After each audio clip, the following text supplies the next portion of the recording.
grand-mère, continue Bonjour grand-mère. Bonjour grand-mère. Alors, vous me déstabilisez.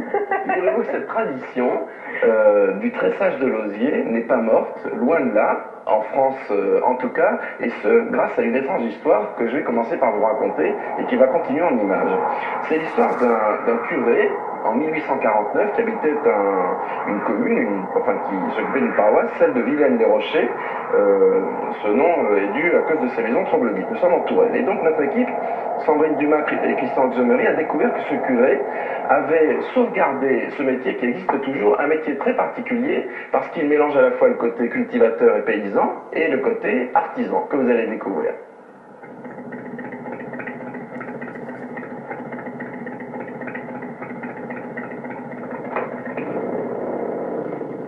Je pense qu'à Vilaine, on vient par hasard en se promenant, mais pour s'installer, pour vivre ici, c'est pas vraiment du hasard. C'est un peu un choix quand même. Pour Jean-Noël, le choix s'est vite imposé. Il y a encore quelques années, il habitait en ville. Un jour qu'il se promenait à Vilaine-les-Rochers, il a vu que le bar était à vendre. Il y est entré et a décidé de l'acheter. Sans trop savoir pourquoi, Jean-Noël le citadin s'est installé dans ce village de 900 habitants. La population d'ici, je crois qu'elle est un peu bizarre, il y a un peu de tout. C'est des gens très ouverts au niveau culture et tout. Donc quand ils m'ont vu arriver comme ça, avec mon look, ma moto, ma musique, ils ont compris quoi. Jean-Noël n'est pas un cas isolé. Nombreux sont ceux qui, après être passés par Vilaine, sont revenus s'y installer définitivement. C'est que Vilaine n'est pas un village tout à fait comme les autres. Ici, au cœur de la Touraine, les champs ne sont pas de blé, mais d'osier. Et c'est pour devenir vannier qu'il y a 15 ans, Jean-Claude a quitté son village natal. Mes parents étaient agriculteurs, donc je retrouve là un petit peu cette ambiance de se trouver dans la plaine, de se trouver dans les champs. Lorsque je récoltais mon blé, je le vendais, mais je n'avais pas du tout dans mon esprit de réaliser une baguette de pain avec. Tandis que là, la grande différence de l'osier, je vous dis, on sent déjà, on se voit déjà avec la forme de l'osier à l'oseraie, on se voit déjà à l'atelier en train de fabriquer divers objets, divers articles. C'est ça la grande différence. Dans ce village, pas comme les autres, les maisons aussi sont différentes. Vilaine-les-Rochers est un village troglodyte et la plupart des trous creusés dans la falaise servent d'habitation ou d'atelier. C'est là, dans ces caves humides, que des vanniers tressent corbeilles, fauteuils ou paniers. Nestor, lui, il n'a pas eu le choix, il est né ici et n'a jamais voulu faire autre chose que tresser de l'osier. Moi, je n'ai pas été à l'école longtemps. Mon père dit, tu vas faire du panier. Alors ça fait 76 ans que je fais des paniers. Moi j'aime la difficulté. Alors, des gens quelque chose qu'ils ne peuvent pas faire, on va apporter ça à Nestor, il va trouver une combine. Vous savez, moi dans mon métier, moi les gens m'ont toujours jalousé, ils m'ont dit, comment Nestor il fait pour faire ses 18 bannetons par jour. J'étais 12 heures au boulot, moi.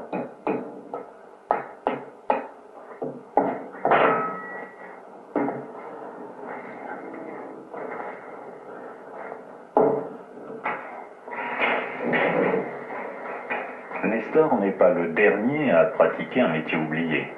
Et si Vilaine n'est pas tout à fait comme les autres, c'est parce que c'est le seul village de vanniers en France. Au siècle dernier, on tressait des paniers un peu partout, et puis le plastique est arrivé et il a tué l'artisanat d'osier. Sauf à Vilaine.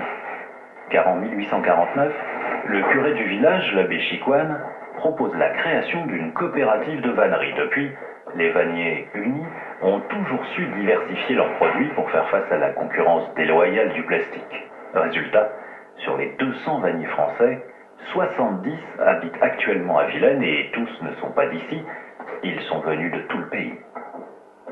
Jean-François est arrivé il y a 20 ans. Lassé de son métier de commercial, il a effectué son retour à la terre en apprenant la vannerie. Quand on est arrivé en 67, il y avait encore beaucoup de vanniers, mais de vieux vanniers. La moyenne d'âge était d'au moins de 60 ans. Et depuis 15 ans, quand même, il y a eu un renouvellement à peu près complet des anciens. Tous les jeunes qui sont arrivés se sont intégrés petit à petit dans le village. Ces jeunes ont eu des enfants qui fréquentent les écoles de Vilaine. Donc pour la vie du village, économiquement c'est important, socialement aussi c'est important.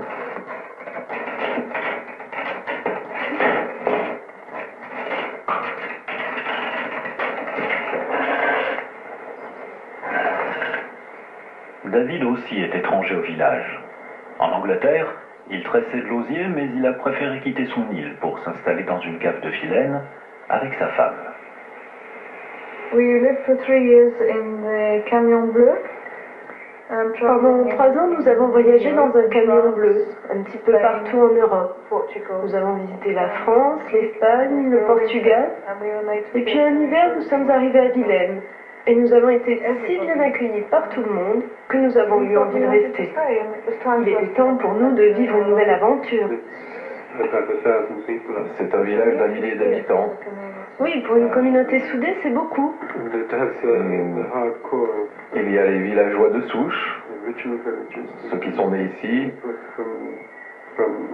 Et puis il y a les étrangers au village, des vanniers de toute la France venus habiter à Vilaine. Ce mélange de gens différents dans un même village, c'est très intéressant. Oui, c'est beaucoup plus cosmopolite que la plupart des villages.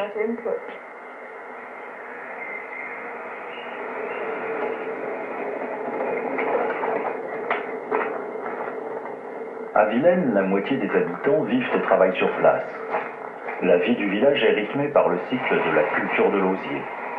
La plupart du temps, les vanniers sont enfermés dans leur cave toute la journée, mais au mois de mai, ils sortent et travaillent au grand jour car c'est la pèlerie, le moment d'écorcer les tiges de saule.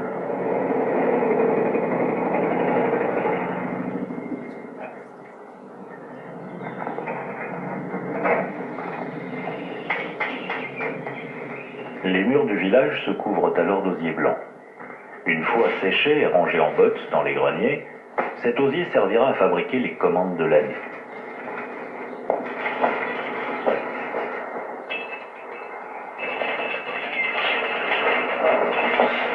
Salut Jean-Claude. Salut Daniel. Ça va ce matin? Ça y va toi? C'est bon? Ça va, c'est prêt. T'as ta place? Ton compagnon, lui? Ça va, c'est vite. C'est parti. C'est la coopérative qui répartit les commandes entre tous les vanniers du village, payés à la pièce, et chaque lundi, c'est le ramassage. Corbeille pour boulanger et panier de ménagère, les articles n'ont guère changé, mais le travail artisanal est mieux payé aujourd'hui qu'au temps de Nestor. Oh, bah c'est beaucoup mieux maintenant. Les gars, ils travaillent 8 heures, ils gagnent plus que je gagne à ce moment-là. Moi, mon fils m'a dit, si tu travaillais comme tu as travaillé, tu serais millionnaire. Pas millionnaire, on dit maintenant un million c'est rien, quoi. On serait plus que milliardaire.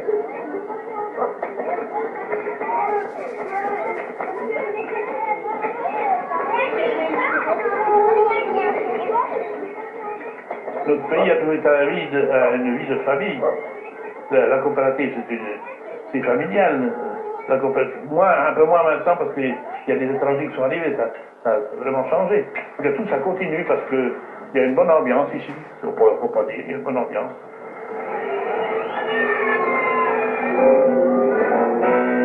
À Vilaine, je crois que j'ai trouvé tout ce qu'il me fallait pour rester très longtemps.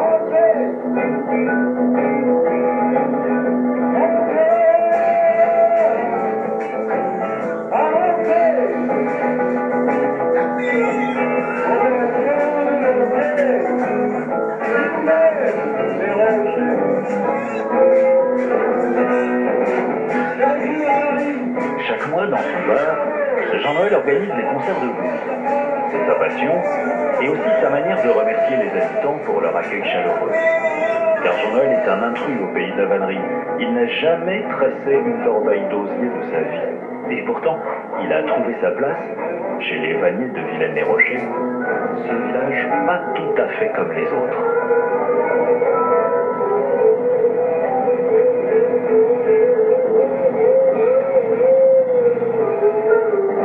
Alors vous voyez Chantal, nous sommes loin de votre Savoie, je vais dire presque natale, puisque vous avez passé votre enfance.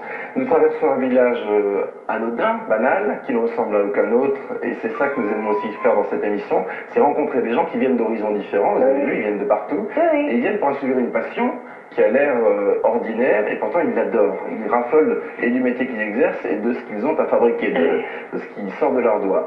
J'aimerais savoir d'abord ce que vous ressentez au vu de ce village, oui? Je voudrais d'abord dire, c'est vrai que le village s'appelle Vilaine-les-Rochers, mais moi j'aimerais bien le rebaptiser Belle-les-Rochers. Non, c'est vrai, parce qu'il y a une âme aussi dans ce village. C'est vrai. Et c'est ça que j'ai ressenti, il y a vraiment une âme. Il y a des gens qui ont une même passion, et qui se sont tous retrouvés autour de la passion de la vannerie, de la nature en fait. Tout ça vient de la nature. Oui. Il n'y a pas de machine, c'est artisanal. Et puis ils cultivent eux-mêmes la plante qu'après ils vont travailler. Voilà, c'est ça. Et il y a même un couple d'Anglais. Donc autour d'une même passion, il y a des gens qui ont formé un village, une âme. Et c'est ça qui est beau. C'est pour ça que c'est plutôt Belle-les-Rochers. Bonjour Belle-les-Rochers. J'aimerais que vous m'expliquiez quelque chose. J'imagine que cette question vous a souvent été posée par vos amis, par des journalistes. Expliquez-moi pourquoi une jeune femme de 32 ans, comme vous, prend le risque vital